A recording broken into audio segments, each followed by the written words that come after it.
demi negara akan terus memampukan. Jika kau cintakan negara, bersama membangunkan negara tercinta kita untuk Malaysia. Jom lapor dan isytihar pendapatan sekarang. Maklumat lanjut di www.hasil.gov.my. Dengarkan Temu Bual bersama Lembaga Hasil Dalam Negeri Malaysia LHDNM. Jom klik hasil sekarang. Terima kasih atas sumbangan anda kepada kesejahteraan negara. Maklumat lanjut di www.hasil.gov.my. Warna Pagi, IKIM, Inspirasi Euforia Islami. Terima kasih kepada anda yang terus saja mendengarkan kami pada waktu ini. Masih lagi Afian dan juga Hazwan temani anda untuk Warna Pagi, dan selesai sudah topik Jumaat untuk hari ini. Jom kita nak teruskan lagi perkongsian segmen tajaan pagi ini bersama dengan Lembaga Hasil Dalam Negeri Malaysia LHDNM. Kita kembali untuk satu lagi sesi bersama sahabat-sahabat LHDNM untuk bincangkan kesan, apa kesan sekiranya kita mempunyai tunggakan cukai, dan hari ini kita juga nak belajar macam mana nak menguruskan cukai dengan bijak supaya tidak berlaku tunggakan cukai. Dan dua orang tetamu kita mewakili Lembaga Hasil Dalam Negeri Malaysia pagi ini. Ya, kita bersama dengan Timbalan Pengarah Bahagian Pengurusan Hutang, iaitu yang berbahagia Puan Nur Aina binti Nur Hassan, dan juga Encik Muhammad Rosnizam bin Muhammad Idris yang merupakan Eksekutif Hasil Kanan 1 Bahagian Dasar dan Operasi Pengurutan, kedua-duanya dari Jabatan Pengurutan Hasil LHDNM. Assalamualaikum Puan Aina, Encik Rosnizam. Waalaikumsalam warahmatullahi wabarakatuh. Ya, terima kasih kerana sudi luangkan masa pagi ini bersama sahabat pendengar radio IKIM. Dan mungkin untuk memulakan perbincangan kita, Puan Aina mungkin nak mulakan dengan apa yang dimaksudkan dengan tunggakan cukai itu. Puan Aina, silakan. Silakan. Bismillahirrahmanirrahim. Assalamualaikum warahmatullahi wabarakatuh dan salam sejahtera kepada semua pendengar IKIM yang dirahmati Allah.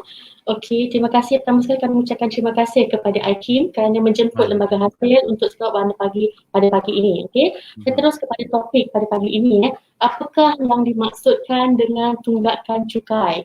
Okey, tunggakan cukai ini adalah apabila pembayar cukai gagal untuk membayar atau menjelaskan teman cukai dalam tempoh yang sepatutnya dibayar kepada LHDNM. Okey, secara umumnya ada beberapa situasi kumpulan pembayar cukai yang saya boleh nyatakan menyumbang kepada wujudnya tunggakan cukai. Antaranya ialah, pertama mereka terlupa. Okay, ini adalah daripada kategori kumpulan yang saya boleh katakan ambil mudah ataupun tidak peka akan urusan percukaian. Dan yang kedua, tidak mampu untuk membayar secara sekaligus, mungkin kerana amount cukai yang perlu dibayar itu agak tinggi. Okay, dan yang ketiga, yang ini yang tegar mereka sengaja mengabaikan bayaran tersebut. Okay, jadi pada pagi ini kami sebagai wakil LHDNM akan membantu para pendengar memberi penjelasan untuk mengatasi masalah yang melibatkan tunggakan cukai ini. Bagaimana untuk menyelesaikan tunggakan ini dan bagaimana untuk mengelakkan daripada wujudnya tunggakan cukai ini. Kerana bila mana wujudnya tunggakan cukai ini akan memberikan kerumitan kepada pembayar cukai tersebut, kerana akan melalui beberapa prosedur yang akan kami jelaskan sebentar nanti. Jangan risau kerana setiap perkara tu ada penyelesaiannya. Yang penting kena ada komitmen dan kerjasama yang diberikan. Baik, insyaAllah. Kita pun risau kalau kita nampak banyak figure numbers bila tertunggaknya cukai itu. Jadi untuk elak dan kurangkan kerisauan tersebut, kita cuba uruskan dengan baik. Dan macam mana kita nak elakkan daripada berlakunya tunggakan cukai itu, Cik Nizam? Ya, dijadikan Bismillahirrahmanirrahim. Sebenarnya kalau kita betul-betul cakna dan ambil berat tentang percukaian, insya-Allah sebenarnya tak akan ada tunggakan cukai. Cuba kita pastikan hal ehwal percukaian kita diuruskan dengan baik, dan kita sendiri kena anggapkan bahawa percukaian itu adalah sebahagian daripada perancangan kewangan kita. Saya secara peribadi pun selalu mendengar segmen bijak wang di IKIM FM. Yang turut menyentuh aspek percukaian itu sendiri yang perlu dititik berat sebagai sebahagian daripada perancangan kewangan. So pertama kali dalam memastikan kita dapat mengelakkan tunggakan cukai ini, kita perlu tahu tarikh akhir yang perlu pembayar cukai laporkan pendapatan, iaitu pembukaan borang nyata, dan tarikh akhir bayaran bayar cukai itu yang harus dijelaskan lah. Jadi secara amnya tarikh akhir pembukaan borang nyata dan tarikh akhir bayaran cukai itu sebenarnya adalah sama. Tak ramai yang aware, tak ramai yang tahu bahawa pembukaan borang nyata dan bayaran baki cukai itu adalah sama sebenarnya. Jadi untuk pembayar cukai individu yang tidak menjalankan perniagaan sebagai contoh, tarikh akhirnya adalah 30 April. Pembayar cukai yang menjalankan aktiviti perniagaan, tarikh akhir adalah 30 Jun.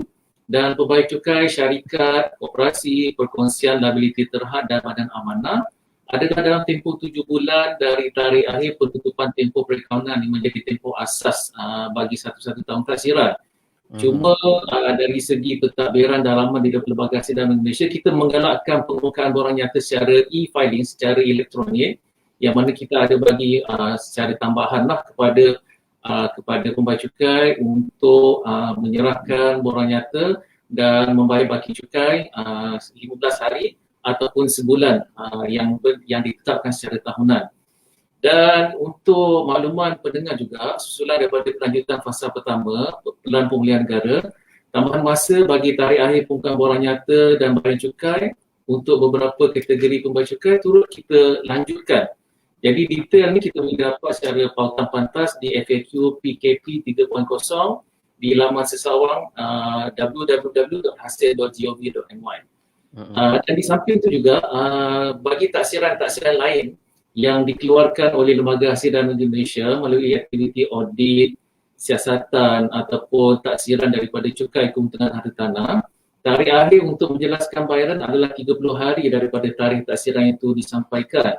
So kita kena jelas dan kita kena aware sana bila sebenarnya tarikh akhir untuk kita jelaskan bayaran tu. Jadi sebulan tu sekiranya masih ada baki cukai yang belum dijelaskan selepas daripada tarikh akhir yang saya nyatakan tadi, maka wujudlah tunggakan cukai itu sendiri. Dan signifikan untuk kita jelaskan amount cukai dalam tempoh sepatutnya lah, sebab kita ada peruntukan yang menyebabkan implikasi kepada tunggakan cukai itu sendiri dari segi perundangan. Jadi sekali lagi saya ingatkan, jika ada cukai yang perlu dibayar, jangan tanggung, bayar terus. Tapi jika tak mampu juga untuk bayar secara sekaligus, kita ada sediakan avenue untuk para pembayar cukai tampil menghubungi Lembaga Hasil Dalam Indonesia untuk menjelaskan secara ansuran dengan menghubungi cawangan yang mengendalikan fail pembayar cukai lah. Jadi senarai cawangan untuk dihubungi boleh rujuk di laman sesawang yang saya sebutkan sebentar tadi. InsyaAllah. Baik, insyaAllah. Terima kasih Cik Rosnizam untuk peringatan tersebut. Itu kepentingan jugalah macam mana kita berdisiplin dalam pengurusan kewangan kita, termasuk menguruskan cukai. Banyak tadi ada 15 hari, ada 30 hari, ada lanjutan masa, tambahan masa dan sebagainya. Kita harap sahabat-sahabat juga cakna. Cumalah anda kata berlaku juga tunggakan cukai ni Puan Aina. Apa tindakan yang akan dikenakan sekiranya seseorang tu, ataupun kesan kalau seorang tu ada tunggakan cukai? Puan Aina? Macam mana tu? Di sini saya kongsikan 3 kesan implikasi sekiranya anda mempunyai tunggakan cukai. Sebenarnya ada banyak lagi kesannya ya. Okey, kesan yang pertama yang saya boleh kongsikan di sini pada pagi ini, hutang tunggakan cukai akan terus bertambah. Kenapa saya katakan amount itu akan bertambah? Sebagaimana yang dinyatakan oleh rakan saya sebentar tadi, sekiranya taksiran ini gagal dijelaskan dalam tempoh yang sepatutnya, kenaikan cukai di bawah peruntukan Seksyen 103 Akta Cukai Pendapatan 1967 sebanyak 10% akan dikenakan ke atas baki cukai yang masih belum dijelaskan. Okay, semakin banyak amount cukai yang tertunggak, semakin tinggilah kenaikan cukai yang akan dikenakan. Sebenarnya ada beberapa lagi jenis kenaikan yang akan dikenakan bergantung kepada situasi kes. Jadi untuk maklumat lebih lanjut berkaitan dengan jenis kesalahan, compound, penalti dan kenaikan cukai, para pendengar boleh merujuk di portal rasmi kami LHDNM di bahagian perundangan. Okey, yang kedua, kesan tidak membayar cukai juga boleh membuatkan anda dihalang daripada keluar negara. Okey. Sekarang ya betul. Nanti akan dihalang keluar dari negara ya. Walaupun sekarang ni PKP you tak keluar negara, tapi target ready dekat benda ni kan. Ibu tu dah betul kan. Okey. Alright, sekatan perjalanan ini dikenakan ke atas individu dan juga boleh dikenakan kepada pengarah syarikat. Okey. Bagi kes tunggakan syarikat sekiranya anda adalah seorang pengarah yang memegang sekurang-kurangnya 20% saham biasa bagi sesebuah syarikat, tindakan juga boleh diambil ke atas anda seolah-olah tunggakan cukai syarikat tersebut seperti tunggakan cukai anda secara peribadi. Okay, sempurna dengan itu, apa yang ingin saya tekankan di sini sekiranya anda benar-benar perlu keluar negara atas urusan kerja ataupun lain-lain urusan yang mendesak, adalah dinasihatkan untuk menyelesaikan segera bagi cukai yang tertunggak untuk mengelakkan sebarang kesulitan yang timbul. Alright. Baik, insyaAllah. Okey selain daripada itu juga yang ketiga anda juga berisiko sekiranya tidak menjelaskan tunggakan cukai akan dikenakan tindakan mahkamah. Okey, sehingga membolehkan ini antaranya tindakan penyitaan harta alih, lelongan harta tak alih juga boleh dilaksanakan Bagi kes-kes tertentu juga tindakan kebankruptan ke atas individu dan ataupun penggulungan ke atas syarikat juga boleh diambil. Lebih merumitkan lagi, kos dan faedah mahkamah juga akan dituntut ke atas anda berdasarkan perintah mahkamah. Okey, itulah antaranya kesan-kesan ataupun implikasi sekiranya anda tidak membayar cukai. Oleh itu, marilah kita sama-sama menjalankan tanggungjawab sebagai rakyat Malaysia dengan membayar cukai bagi pembangunan negara.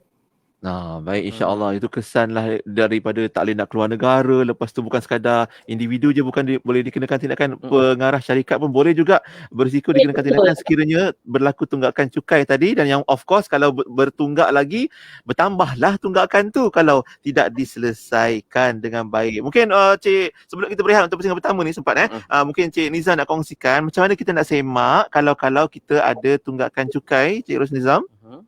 Ya, DJ Tian, DJ Azwan. Sebenarnya tak susah kita nak semak kita punya sama ada kita ada tunggakan ataupun tak.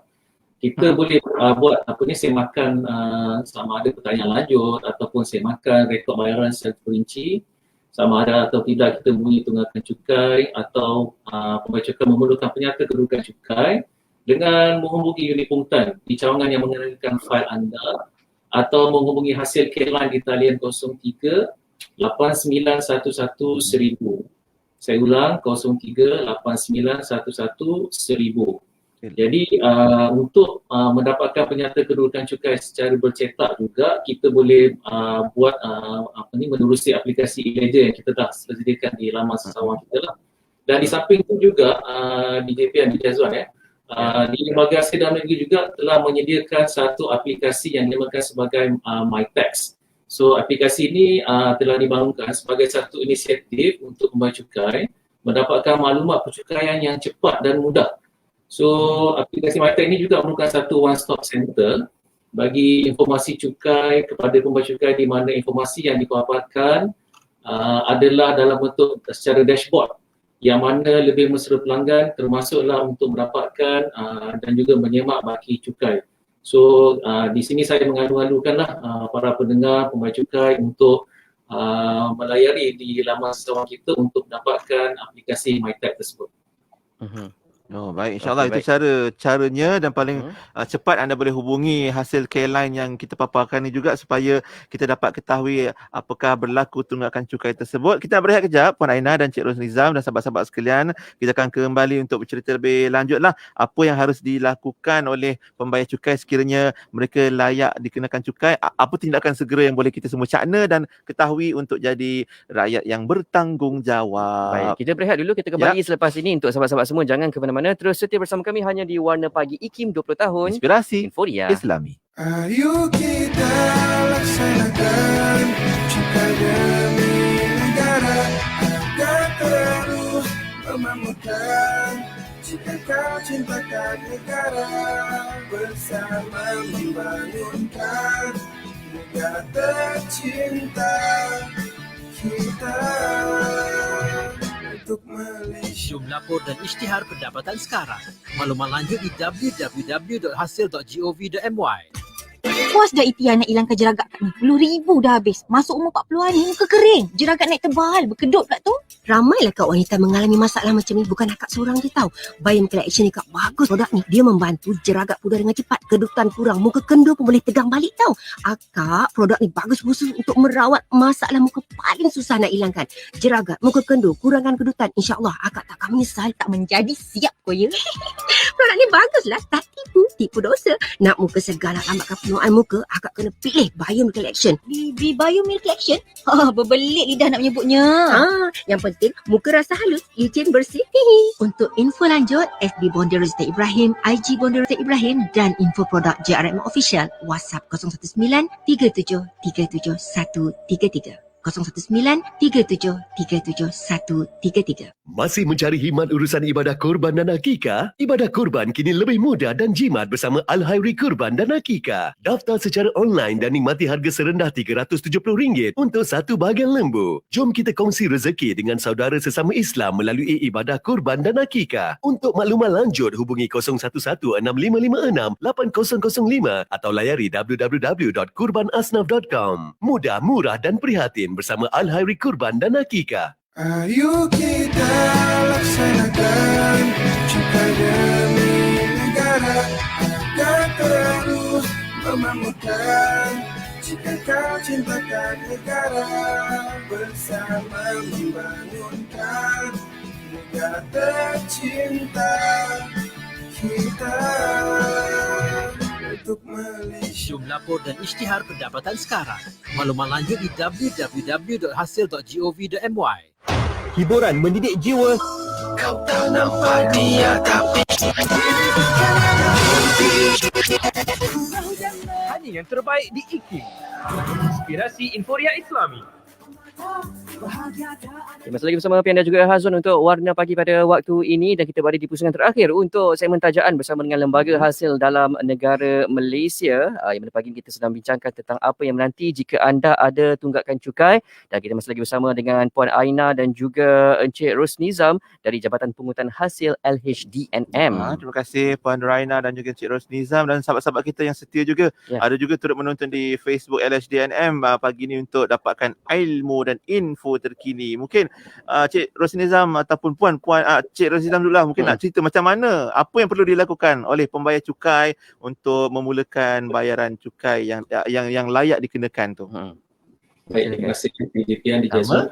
Pertamanya kita sebagai pembayar cukai bertanggungjawab sebagai citizen Malaysia, kita kena pastikan bahawa sekiranya kita layak untuk bayar cukai, kita kena daftar dulu untuk dapatkan nombor cukai pendapatan.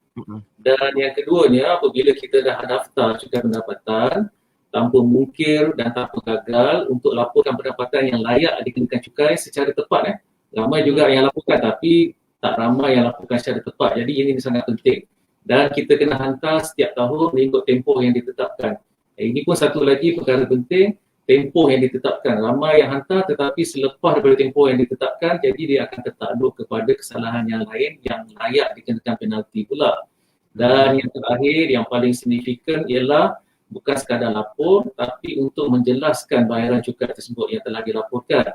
Jadi ini penting untuk dipatuhi sekiranya anda tak mahu menerima implikasi sebagaimana yang telah dijelaskan oleh Puan Aina sebentar tadi. So kita kena pastikan, satu, kita kena daftarkan fail cukai pendapatan, kita kena laporkan pendapatan secara tepat dan hantar dalam tempoh yang ditetapkan, dan bayar apa yang telah kita laporkan dalam tempoh yang ditetapkan juga bagi mengelakkan sebarang implikasi sama ada perundangan, dan juga yang paling teruk sekali adalah implikasi kewangan kita sendiri.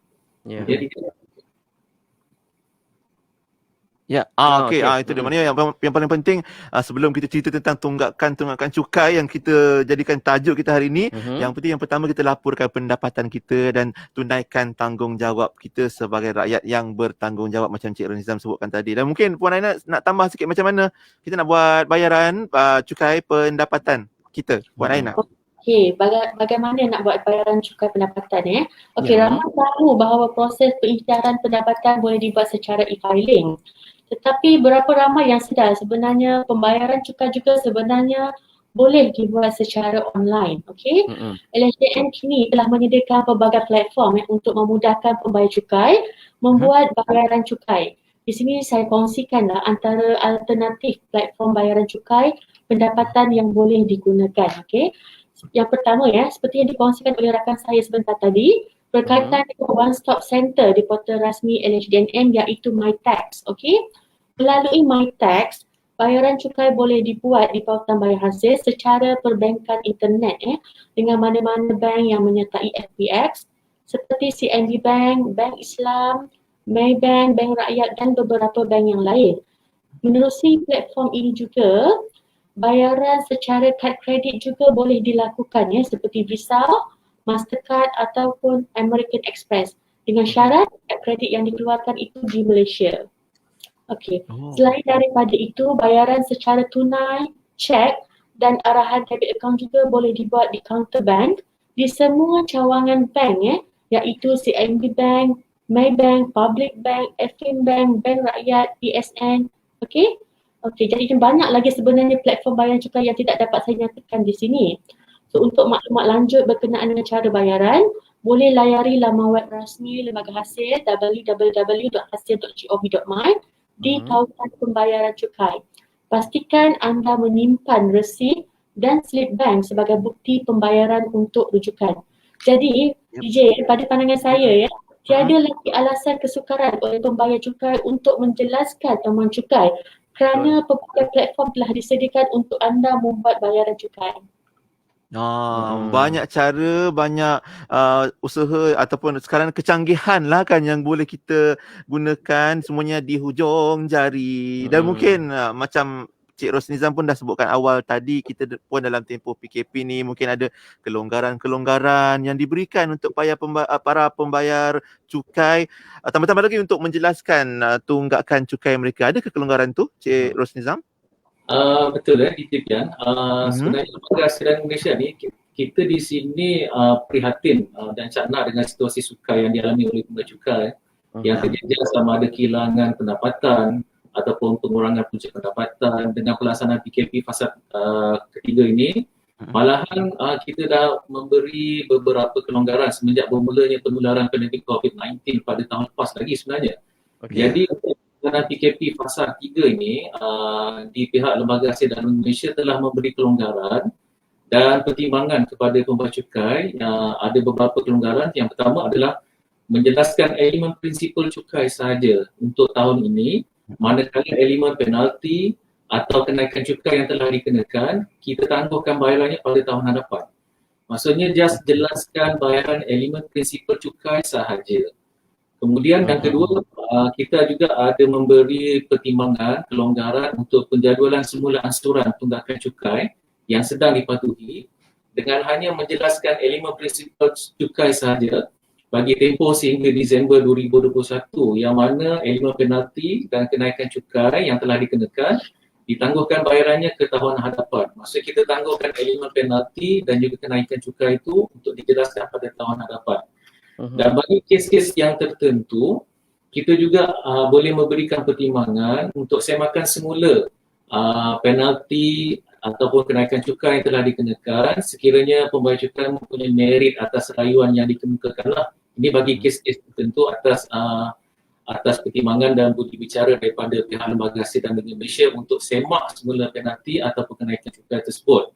Jadi pembayar cukai yang terjejas dan berhasrat untuk mendapatkan fasiliti yang disediakan ini, kelonggaran yang telah disediakan ini, perlu menghubungi cawangan Lembaga Hasil dan Malaysia yang mengendalikan fail pendapatan mereka lah.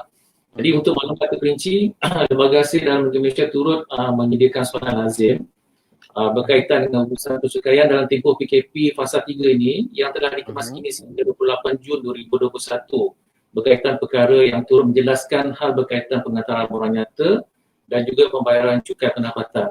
So maklumat ni boleh diperolehi di JPR di pantas FAQ PKP 3.0 di laman sesawang Lembaga Hasil dan Negeri Malaysia.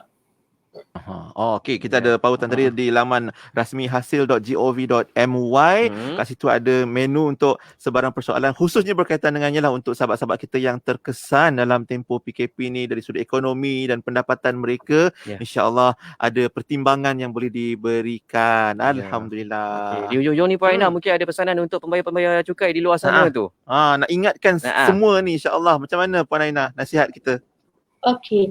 Bagi mengakhiri topik pada pagi ini, saya mengingatkan kepada pendengar semua, lapor pendapatan anda. Okey, sebaik saja anda mempunyai nombor rujukan cukai, anda bertanggungjawab untuk melaporkan pendapatan kepada LHDM setiap tahun. Tidak kira pendapatan anda dikenakan cukai ataupun tidak. Okey, bagi individu pendapatan perniagaan yang terkini ni seperti yang dinyatakan sebentar tadi, tempoh penghantaran borang telah kita lanjutkan sehingga 31 Ogos 2021. Jadi jangan lupa atau lengahkan untuk melaporkan pendapatan anda. Gunakan platform e-filing kerana ianya mudah, cepat dan selamat. Pastikan juga amount cukai seperti yang diisytiharkan dijelaskan dalam tempoh yang sepatutnya, iaitu pada atau sebelum 31 Ogos 2021 bagi mengelakkan kesulitan di masa hadapan. Okey, yang kedua saya nak mengingatkan kepada para pendengar sekarang ni banyak berlaku skema. Okey, berhati-hati dengan skema Sekiranya anda menerima panggilan yang meminta anda untuk membuat bayaran cukai, dapatkan dahulu pengesahan dengan LHDNM, okey? Pastikan akaun bank untuk pembayaran cukai adalah kepada nama Lembaga Hasil Dalam Negeri Malaysia, bukan atas nama individu ataupun syarikat. Okey? Okey, sekiranya ada sebarang pertanyaan berkenaan dengan LHDNM, boleh melalui hasil line kita yang seperti dipaparkan tadi di talian 0389111000 atau kita live chat dan borang maklum balas yang boleh diperolehi di portal rasmi LHDNM di www.hasil.gov.my. Baik, terima kasih juga lah kepada pendengar semua di luar sana. Terima kasih atas sumbangan anda kepada pembangunan negara. Alhamdulillah. Dan terima kasih juga Puan Nur Aina dan Cik Ros Nizam hari ini untuk pencerahan bagaimana sahabat-sahabat kita nak selesaikan masalah tunggakan cukai dan dalam masa yang sama jadi rakyat bertanggungjawab menunaikan ataupun membayar cukai pendapatan. Di media sosial juga anda boleh cari saja Lembaga Hasil Dalam Negeri Malaysia LHDNM untuk buat rujukan. Ada banyak poster-poster yang menarik untuk anda dapatkan info dan maklumat penting dari LHDNM. Untuk hari ini terima kasih Puan Aina, Cik Ros Nizam. Kita doakan selamat sentiasa dan sihat sentiasa insya-Allah untuk sahabat-sahabat LHDNM. Jumpa lagi. Assalamualaikum. Assalamualaikum. Alhamdulillah, itu dia Hebahan bersama Lembaga Hasil Dalam Negeri Malaysia untuk pagi ini. Menutup tirai Warna Pagi untuk edisi hari Jumaat 2 Julai 2021 dan selepas ini anda akan bersama dengan Siti Rohani Surani untuk aspirasi 10.2 bermula dengan rancangan Tarbiyah dan terima kasih juga di atas kesetiaan anda yang bersama kami seawal jam 6 pagi tadi sampailah sekarang InsyaAllah dan kita sambung balik minggu depan lah untuk edisi hari Isnin. Selamat berhujung minggu. Semoga sihat walafiat semuanya. Jaga diri baik-baik. Sehingga itu. Assalamualaikum warahmatullahi wabarakatuh.